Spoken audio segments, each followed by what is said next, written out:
Gila, Indonesia ini betul-betul dibodoh-bodohin. Karena apa? Negara kita sudah digadaikan ke IMF, ke luar negeri. Tentunya ya, karena presiden pengkhianat bangsa itu yang lu bilang sebagai pahlawan, padahal prestasinya dia apa? Jual negara kita ke IMF, jual wilayah kita ke Australia.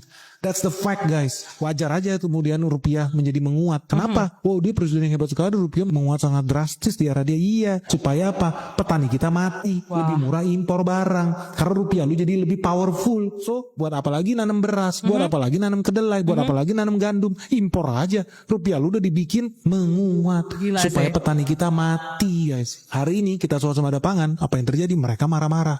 Kita tidak impor lagi, mereka marah-marah. Indonesia sebentar lagi tidak lagi menjadi budak dolar. Karena semua bahan makanan itu kita impor pakai dolar. Dari sini lu udah tahu bahaya. Karena kalau makin banyak penduduk Indonesia yang hobinya kawin dan punya anak ini, makin banyak penduduk kita, makin tambah tahun, makin jadi budak lah kita. Karena semua makanan lu kita impor pakai dolar. Wah. Ngeri gak? Makanya lu gak usah heran. Harusnya begitu melemah rupiah, kita itu harusnya senang mendukung ada program apa swasembada pangan, ada program apa swasembada energi. Betul. Kita harusnya happy supaya kita bisa merdeka dari jebakan mafia-mafia impor itu loh. Tapi anehnya ya, justru makin banyak influencer-influencer yang apa? Memerintahkan followernya buat beli dolar. Kan lu pengkhianat bangsa lu memang lu brengsek lu. Ujung-ujungnya apa? Suruh cari cuan. Rupiah tambah lemah, lebih baik jadi pengkhianat bangsa. Gila, makanya mereka berlomba-lomba terima duit George Soros, dibayar pakai dolar. Seneng lu ya. Dibongkar sama Bank Benix nih. Ternyata kayaknya nih ada pemimpin di masa lalu ya yang ternyata sampai detik ini masih dipuja-puja, tapi di balik semua kebijakannya dulu ternyata terselip sebuah cerita ya. Ada narasi beliau ini justru menjual bangsa dengan kebijakannya.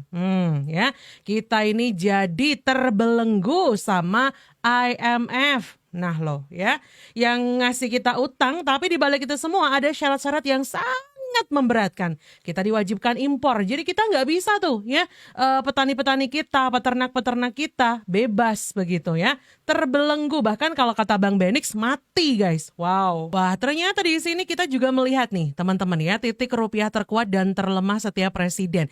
Coba kita baca pelan-pelan di sini. Dari Presiden Soekarno, terkuatnya di 3-4 rupiah per dolar ya. Ini 1950-an, kemudian terlemahnya di 1.000 per dolarnya ya kan. Kemudian ada Presiden Soeharto nih, terkuatnya di 378 rupiah, kemudian terlemahnya di 16.650 ya. Lalu kita menuju Presiden Habibie di 6.500, terlemahnya di angka 16.800. Kemudian di Gus Dur 6.730 terkuat dan terlemahnya di 12.000 rupiah. Lanjut lagi di era Megawati, terkuat di 8.100, terlemahnya di angka 11.000. Next dari Presiden SBY ya 8.500 terkuat, terlemahnya 12.650 teman-teman. Dan ada juga nih dari Joko Widodo. Di sini terkuatnya di angka 11.500 ya, terlemahnya di angka 16.650. Kemudian dari Prabowo Subianto sekarang ini ya di 15.200 terkuat, terlemah di angka 17.052. Dan yang perlu saya bahas nih teman-teman ya, di sini ternyata memang ada yang sangat-sangat berjasa hari-hari ini, yaitu ini nih di angka 6.500 dan terlemahnya di angka 16.800. Dan hari-hari ini nih banyak influencer-influencer yang mengatakan kalau pemerintahan Pak Prabowo ini harus mencontoh cara-cara dari Pak Habibie. Apakah benar seperti itu? Beneran nih. Tapi kalau katanya Bang Benix tadi kok beda ya? Ternyata. Gimana guys kalau menurut kalian? Coba kita simak video selanjutnya ya. Indonesia pernah punya mata uang yang lebih kuat dari dolar Amerika. Aneh kan? Karena sekarang kebalikannya jauh sekali. Tahun 1960-an di bawah masa awal pemerintahan Soekarno, 1 rupiah bisa setara dengan 3 dolar Singapura. Nilai tukar kita stabil, cadangan emas masih kuat, Betul? dan Indonesia dihormati sebagai negara yang berdaulat atas ekonominya sendiri. Rupiah waktu itu bukan cuma alat tukar, tapi simbol martabat bangsa yang baru merdeka. Kita percaya diri, kita merasa bisa berdiri tanpa harus bergantung pada siapapun. Tapi sejarah berputar cepat. Konflik politik, inflasi gila-gilaan, dan ekonomi yang tidak stabil pelan-pelan merobek nilai rupiah. Betul. Ribuan persen inflasi era 60-an, krisis 98, dan berbagai kebijakan yang tidak konsisten membuat mata uang ini jatuh dan tidak pernah benar-benar bangkit lagi. Sekarang, ya kamu tahu sendiri, rupiah mungkin tidak lagi sekuat dulu. Tapi cerita masa lalunya mengingatkan kita satu hal, bahwa bangsa ini pernah berdiri tegak dan kehilangan kekuatannya bukan karena rakyat malas, tapi karena kebijakan yang salah arah. Wah, ini dia nih teman-teman ya, kebijakan yang salah arah. Memang terdapat fakta dan kita tahu kalau rupiah itu memang pernah menguat banget nih di era beliau. Ya, tahu dong siapa teman-teman. Tapi sayangnya tidak bertahan lama karena kemudian malah anjlok seperti itu, ya kan? Apakah ini ada hubungannya teman-teman? Ya. Apakah di era Bapak yang sebelumnya tadi, saya bilang tadi, atau bagaimana? Coba kita simak video selanjutnya nih, biar makin jelas lagi ya. Nah, di sini rupiah melemah ke 17.600 per dolar, ya kan? Menurut kalian siapa presiden dengan kinerja terbaik dalam menjaga stabilitas rupiah?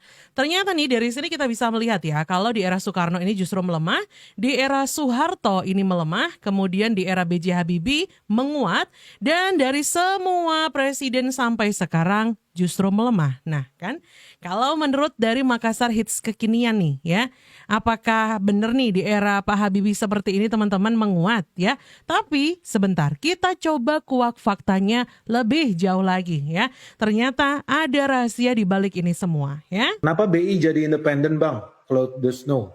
Tahun 98 bukannya yang pegang pemerintah. Lah itu kan perintah IMF.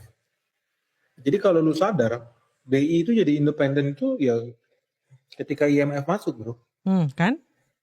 Indonesia jadi importir minyak terbesar di Asia Tenggara. Betul. Importir susu terbesar di Asia Tenggara.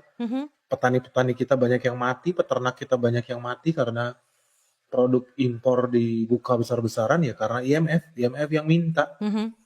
So kalau lu lihat data neraca dagang kita ya setelah tahun 98 hancur lebur karena kita dijadikan budak. Wah. Kita dilarang nanam jagung, dilarang nanam kacang, kita dilarang nanam tebu, jadi kita impor gula, impor jagung, impor beras. Setelah tahun 98, termasuk ya itu tadi. Bank Sentral nggak boleh lagi jadi punya pemerintah Indonesia. Kacau ya. Lo tahu karena di tahun 98 Indonesia resmi menjadi budak IMF. Indonesia dipaksa ambil pinjaman IMF. Indonesia resmi tanda tangan perjanjian dengan IMF. Di situ kita serahkan kedaulatan kita. Dijual, obral, habis negara kita disikat sama IMF dan gengnya. Sampai sekarang masih ada bekas-bekas lukanya guys. Contohnya apa? Kita dulu swasembada kedelai 30 tahun, tapi sekarang kita doyan impor. Lu bisa lihat nih guru besar IPB, Andrea Santosa, juga udah tahu tahun 92 atau 30 tahun lalu, produksi kedelai kita mencapai 1,8 juta hektar dengan produksi sekitar 1,9 juta ton. Wah. Tapi kemudian swasembada dan produksi kedelai dalam negeri kita menurun drastis. Di situ Indonesia dipinjemin duit nih sama IMF. Tapi syaratnya Indonesia harus buka pintu selebar-lebarnya, sebesar-besarnya untuk barang impor. Wah. Nah yang jadi masalah, kedelai itu pakai harga internasional. Harga internasional itu kalau naik tinggi, harga kedelai ikut naik tinggi. Ini dari Bang Benix ini memberikan statement yang cukup keras teman-teman ya. Meskipun tidak menyebut nama, sepertinya memang kebijakan di era tahun-tahun itu teman-teman setelah pasca Soeharto lengser nih, ternyata malah justru disebut sebagai era reformasi palsu karena yang ada di situ adalah negara kita dijual teman-teman ya.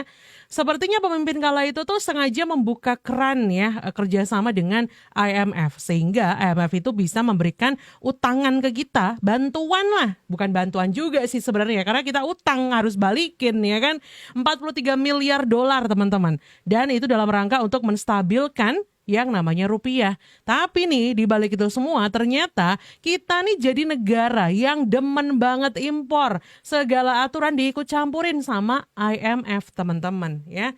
Kok ngeri juga ya. Dan pada waktu itu juga bank sentral kita tuh jadi independen ya. Lepas dari campur tangan pemerintah ya. Wah ini dia nih, Indonesia menjadi sebuah negara yang kehilangan kemandirian di berbagai bidang. Nah loh ya. Gara-gara era itu loh teman-teman. Gimana nih kalau menurut kalian? Kalian tahu nggak soal ini? Coba tulis pendapat kalian di kolom komentar ya.